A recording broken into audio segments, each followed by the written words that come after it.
Greetings. I'm Lisa Frost, a spiritual director and member at University United Methodist Church in Baton Rouge. Thank you for taking time today to meet me in this midweek devotional space. You'll be seeing this in the in-between time between Christmas and New Year's. And this, strangely, is one of my favorite weeks of the year.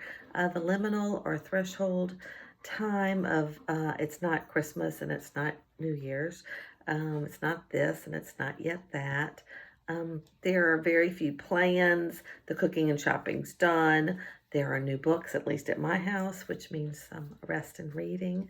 The kids have plenty of new things to play with and occupy their days, and I've had enough calories from the holiday time to hold me for a while.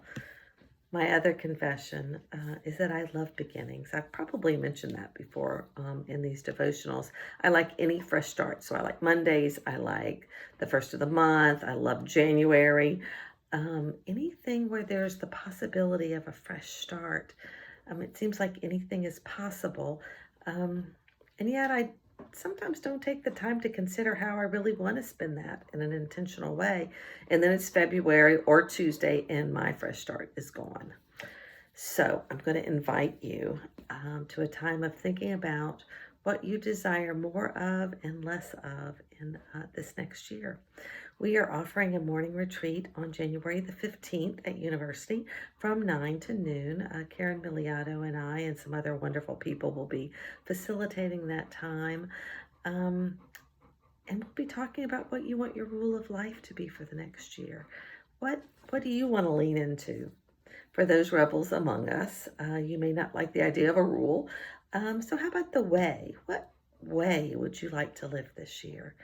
The word rule comes from the Latin regula, which means a rule or a straight edge of wood. Some might say it's a pattern or a model or an example. Esther DeWall wrote in one of her books that regula is a feminine noun. It carries gentle connotations of signpost, a railing, something that gives me support as I move forward in my search for God. I love her words on that.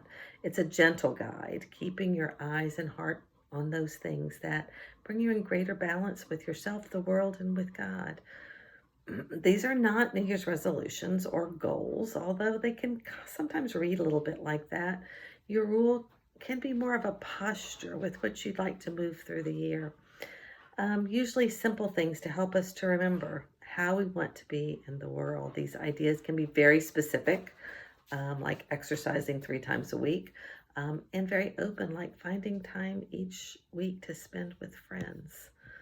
Here's some questions you might think about as we move toward our retreat day or in your own just personal journaling. These are questions from the author, Susan David. I really like them. I think they give us a lot to think about. Here are some of her questions for this. Deep down, what matters to you? What relationships do you want to build?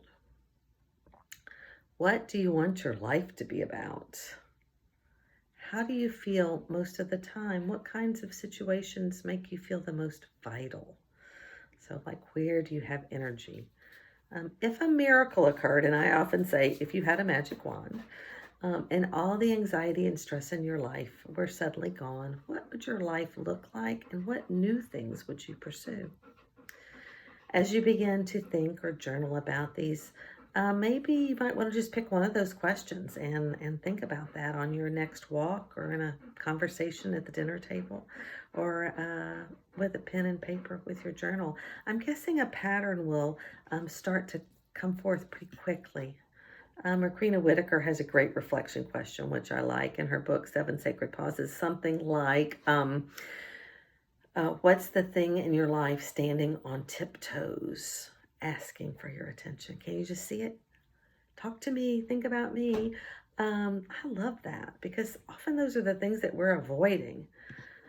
So what do you need to bring balance in your life? It can be helpful to think about these in categories, and we'll do this some at the retreat day of mind, body, spirit. Some use social. I'm starting to think about these questions in this time in between. At least for me, it's a usually spacious time, so I have that ability to think about that a little bit. If you want to begin, find a quiet place with a pencil and paper, and you might ask God, what do you want me?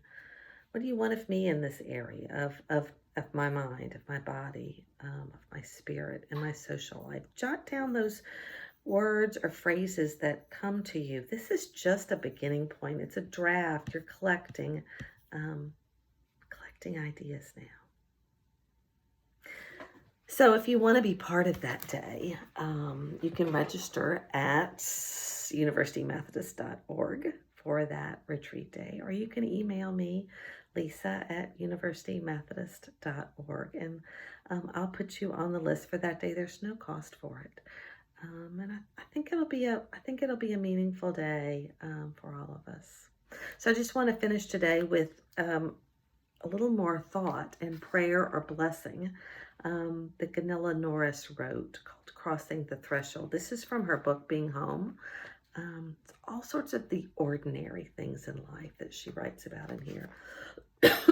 So hear her thoughts on crossing the threshold. Many times today, I will cross over a threshold. I hope I will catch a few of those times. I need to remember that my life is, in fact, a continuous series of thresholds, from one moment to the next, from one thought to the next, from one action to the next. Help me appreciate how awesome this is. How many are the chances to be really alive, to be aware of the enormous dimension we live within. On the threshold, the entire past and the endless future rush to meet each other. They take hold of each other and laugh. They are so happy to discover themselves in the awareness of a human creature. On the threshold, the present breaks all boundaries. It's a convergence, a fellowship with all time and space. We find you there, and we are found by you there.